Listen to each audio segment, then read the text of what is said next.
नमस्कार दोस्तों, जैसा कि आपको पता है आज की तारीख तो आपके जहन में होगी कि आज तारीख है 23 मार्च यानी कि 23 मार्च 2021। आपको ये दिन याद होगा 23 मार्च 2020 को, जब इस दिन के अंदर आपका लॉकडाउन लगा था। आपको लॉकडाउन की आज बात करें तो आज एनिवर्सरी है, पूरा 1 साल हो चुका है उस लॉकडाउन को लगे हुए। लेकिन अगर बात करी जाए लॉकडाउन की, तो लॉकडाउन की जो स्थितियाँ जैसे बनी, लॉकडाउन बनने के बाद, लॉकडाउन स्थितियाँ बनने के बाद, अगर माननीय प्रधानमंत्री, अगर हमारे जो सेंटर की सरकार, हमारे माननीय प्रधानमंत्री मोदी ने अगर उचित निर्णय ना लिया होता, जैसे कि और देशों की बात करी जाए, अमेरिका की, इटली की बात करी जाए, तो जहां पर कोरोना का संक्रमण काफ़ी तेज़ रहा, कोरोना जो है काफ़ी तेज़ स्पीड में गति करता रहा, काफ़ी तेज़ रहा, वहीं पर अगर हमारे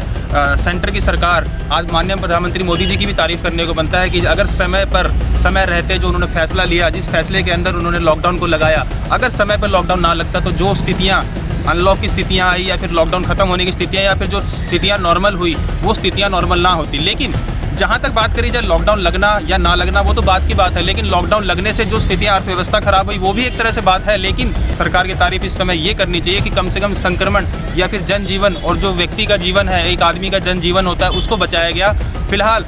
अर्थव्यवस्था की बात की जाए तो अर्थव्यवस्था कहीं ना कहीं चरमरा जरूर गई है, लेकिन एक जनजीवन की बात करी जाती है तो काफ़ी हद तक हमारे देश ने उसको कंट्रोल किया। अब आज की बात करी जाए तो आज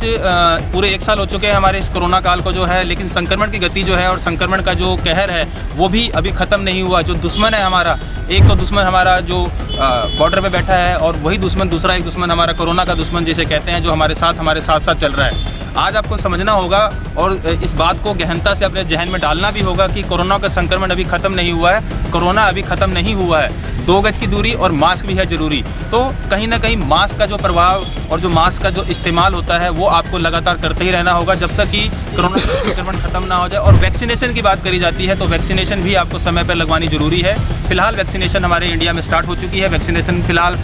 70 साल 60 साल से ऊपर के बुजुर्गों को, और जो कोरोना वॉरियर्स हैं उनको, जो कोरोना के जो वॉरियर्स हैं उनको जो कोरोना का टीकाकरण किया जा रहा है, उसमें कहीं ना कहीं अगर बात करी जाए आज जो संक्रमण की गति है, उस संक्रमण गति में काफ़ी कंट्रोल किया गया है। लेकिन आज अगर बचाव अगर थोड़ा सा और कर लिया जाए, थोड़ी सी अगर सतर्कता और बरत ली जाए, थोड़ा सा सावधानी और बरत ली जाए, तो इस कोरोना का जो संक्रमण है और जो कोरोना खतरा है, और सबसे बड़ी बात जो कोरोना का जो दुश्मन है, वो कहीं ना कहीं हमारे देश से गायब जरूर हो सकता है। लेकिन इन कोरोना के संक्रमण को और कोरोना के दुश्मन को मात देने के लिए सबसे पहले साथ जरूरी है आपको। आप जब तक इसमें अवेयर नहीं होंगे, आप जब तक इसके अंदर आगे नहीं बढ़ेंगे, और आप जब तक अपने आप के आसपास के लोगों को समझाएंगे नहीं, बताएंगे नहीं कि कोरोना का संक्रमण से कितना नुकसान है, कितना फ़ायदा है, तब तक इस कोरोना के संक्रमण का प्रशासन या फिर शासन की बात करी जाए, वो लोग आप पे कितना कंट्रोल कर लेंगे, कितना आप लोग को समझा लेंगे, कितना आपके ऊपर चालान काट लेंगे, कितना किस तरह से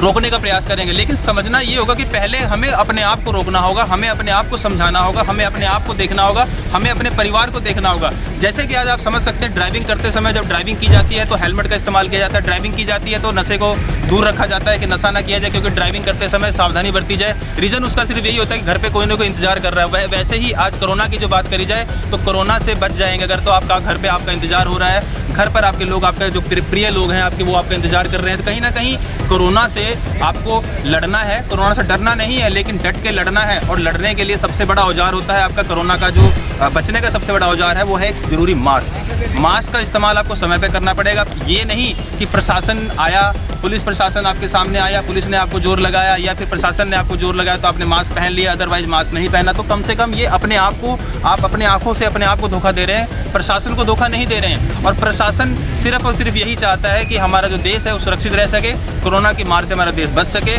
जनजीवन जो है वो सुधर सके, क्योंकि अर्थव्यवस्था बिगड़ चुकी है। अर्थव्यवस्था सुधरने में कुछ टाइम लगेगा, लेकिन कोरोना का जो मार है, कोरोना का जो संक्रमण है, अगर उसने आप पर हावी बोल दिया तो कम से कम पूरे परिवार का जो कहीं ना कहीं दिक्कत और परेशानियां सबके साथ हो सकती हैं। तो कोरोना से बचने के लिए सबसे पहले आपको ज़रूरी है कि आपको अवेयर होना पड़ेगा, आपको सावधानी बरतनी पड़ेगी, और आपको इस पूरी लड़ाई में एक दूसरे का साथ देना पड़ेगा, प्रशासन का साथ देना पड़ेगा, शासन का साथ देना पड़ेगा। सबसे बड़ी बात, आपको अपना साथ देना पड़ेगा। जब तक आप खुद अवेयर नहीं होंगे कि हाँ कोरोना का संक्रमण है क्या, कोरोना के संक्रमण से क्या खतरा हो सकता है, क्या नहीं, बात यहाँ पर कोरोना के संक्रमण के साथ साथ अगर बात करी जाती है अर्थव्यवस्था की, तो अर्थव्यवस्था जरूर चरमराई है। मैं अर्थव्यवस्था की बात भी करूँगा, लेकिन अर्थव्यवस्था की बात के लिए चरमराने की बात अगर आगे की बात की जाती है तो उसको सुधरने में समय लगेगा, सुधर भी जाएगी। लेकिन अगर आपके जो स्वास्थ्य का अगर सिस्टम बिगड़ गया तो उसको सुधारने वाला कौन होगा। तो मैं इसी संदेश से अपना मैसेज खत्म करना चाहूँगा और इतना ही बोलना चाहूँगा आपको कि कोरोना का संक्रमण अभी खत्म नहीं हुआ है। 2 गज की दूरी, मास्क जरूरी, आपको पूरा पालन करना पड़ेगा। संक्रमण से बचने के लिए आपको अपने पड़ोसी का, अपने आसपास जो भी आपके रिश्तेदार हैं उन सबको साथ समझाना पड़ेगा, अवेयर करना पड़ेगा कि कहीं ना कहीं कोरोना का संक्रमण जो है वो आपका इंतजार कर रहा है, प्रतीक्षा कर रहा है। उससे बचने का एकमात्र सिर्फ यही साधन है कि हमें बचाव में ही सुरक्षा है।